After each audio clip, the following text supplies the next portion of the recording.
একটু বলেন যে এই আদালত কিসের ভিত্তিতে খালাস দিয়েছে একটু বলেন। আচ্ছা, মাননীয় আদালত আজকে ক্রিকেটার নাসির হুসাইন এবং তামিমার বিরুদ্ধে যে মামলা আনয়ন করা হয়েছিল বাদী রাকিব হোসেন কর্তৃক, সেই মামলায় উভয় আসামিকে উভয় পক্ষের সাক্ষ্য পর্যালোচনা করে বেকসুর খালাস দিয়েছেন।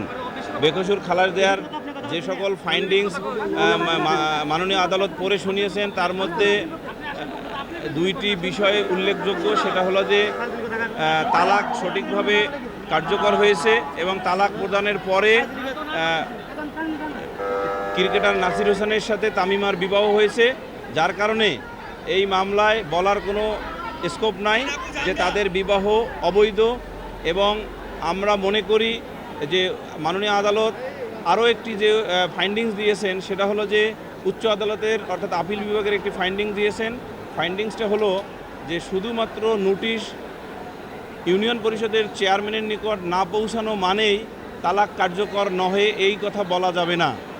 বরং স্বামী স্ত্রীর মধ্যে যখন তালাক হয়, তাদের আচরণের প্রক্রিয়া, আচরণের যে কন্ডাক্ট, সেই কন্ডাক্টের ভিত্তিতে বুঝতে হবে যে তাদের তালাক সঠিক হয়েছে কি হয় নাই।